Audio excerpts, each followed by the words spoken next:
The first crack appeared at 11:47 p.m. their time. I wasn't waiting by the phone. I was in my living room, a mug of chamomile tea cooling on the side table, a book open in my lap. I wasn't reading it. I was listening to the silence of my house. My house, the one they thought they could take. Maybe today wasn't easy. I hope this story gave you something to feel or something to remember. If family is more than just a word to you, please subscribe, like, and share. It truly helps support this channel and keeps these stories alive. And let me know in the comments what family means to you and which city or country you're listening from. The phone buzzed. I didn't reach for it right away. I let it vibrate 3 times before I picked it up and glanced at the screen. Sterling. I set the phone back down, face up, let it ring. It stopped. Then started again immediately. This time I answered, Ma. His voice was tight, strangled. Ma, we need to talk. I took a sip of tea. It was lukewarm now. Go ahead. There was a pause. I could hear him breathing. Fast, shallow. The kind of breathing that comes right before panic sets in. You can't sell the office. I didn't respond. Ma, did you hear me? You can't just sell it. That's my business. That's everything I've built. I leaned back into the cushions. Sterling, I said calmly, it's my property. I can do with it what I want, but I work there. My clients, your clients will find you wherever you are. Isn't that what you always say? That you're the brand, not the location? Silence. Then quieter, please don't do this. I let the silence stretch, not to torture him. Just to let him sit with it, with the weight of what he'd done, what he'd assumed. You gave my ticket away, I said. You looked me in the eye and told me your children preferred someone else. You made me feel like I was disposable. That was Valencia's idea, he said quickly. Too quickly. She thought Sterling. I stopped him. My voice didn't rise. It didn't need to. You stood there. You agreed. You let it happen. I heard something in the background, a woman's voice. Sharp, demanding, Valencia? Tell her to stop, she was saying. Tell her we'll fix it. Tell her we'll come back early. I almost smiled. Sterling, I said, I'll give you until Friday to remove your personal items from the office. After that, the locks change. The new owners take possession the following Monday. New owners. His voice cracked. You already sold it? The realtor has 3 interested parties. It's a seller's market. Ma, please, I hung up. The second crack came 6 minutes later. This time it was a text from Valencia. Mom, we made a mistake. I'm sorry, please don't do this, we'll make it right. I read it twice. Then I deleted it, another text, then another. The kids are asking for you. Sterling is having a panic attack. This isn't fair. I put the phone on silent and set it face down on the table. But I wasn't done. I opened my laptop. The glow of the screen felt almost comforting. I navigated to my banking portal, the one Sterling didn't know I still monitored. Years ago, when he opened his business account, I co-signed. He needed my credit history, my reputation. He promised it was temporary. It wasn't. I scrolled through the transactions, transfers, payments, a web of financial decisions made without consulting me. There, a pending loan application. Collateral listed, the office property, my property. I picked up my phone and called my attorney. It was late, but Richard answered on the second ring. He was used to my calls.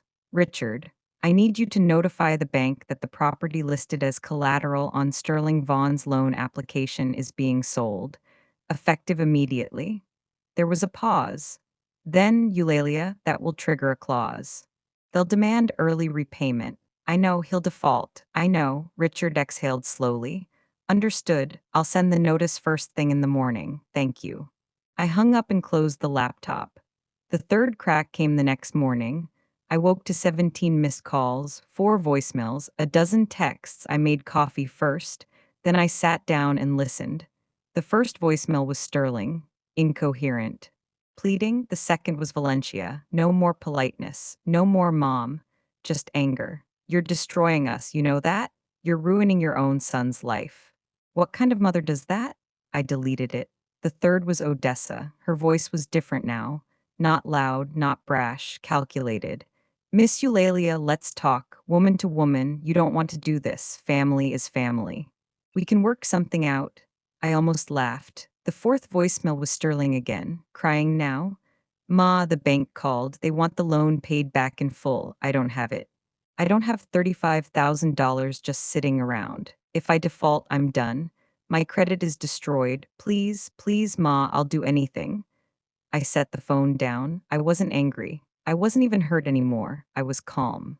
Because this was always going to happen. The moment they decided I didn't matter, the moment they erased me from my own celebration, this became inevitable. I didn't cause this, they did. By 5 p.m., my phone rang again. This time I answered. Ma, Sterling's voice was hollow, defeated. I talked to Valencia. We're coming home. We're cutting the trip short. I said nothing. We'll fix this, I swear. Just please give me time. I'll get the money. I'll figure it out. Sterling, I said quietly, you gave away my seat. You told me your children loved someone else more. You made me feel like I was in the way. I know, Ma, I'm sorry, I'm so sorry. Do you know what that felt like? He was crying now. Openly, I'm sorry. I'm not trying to destroy you, I said. I'm teaching you something you should have learned a long time ago. What? That respect isn't optional. That family doesn't mean you get to take without giving. That I am not a backup plan. Silence? You have until Friday, I repeated. After that, I can't stop what's already in motion. I hung up. The final crack came that evening, a message. Not from Sterling, not from Valencia, from Cairo, my grandson. Grandma, are you mad at us? I stared at the screen, my chest tightened, not with anger. With something softer, sadder, I typed slowly. No, sweetheart, I'm not mad at you. I waited. 3 dots appeared, then disappeared, then appeared again. Daddy says we have to come home early. He says it's your fault. I closed my eyes. Then I typed. Sometimes grown-ups make mistakes. Your dad and I need to talk, but I love you always. I sent it. Then I put the phone away. I didn't feel victorious. I didn't feel powerful. I felt tired. But I also felt something else. Clear.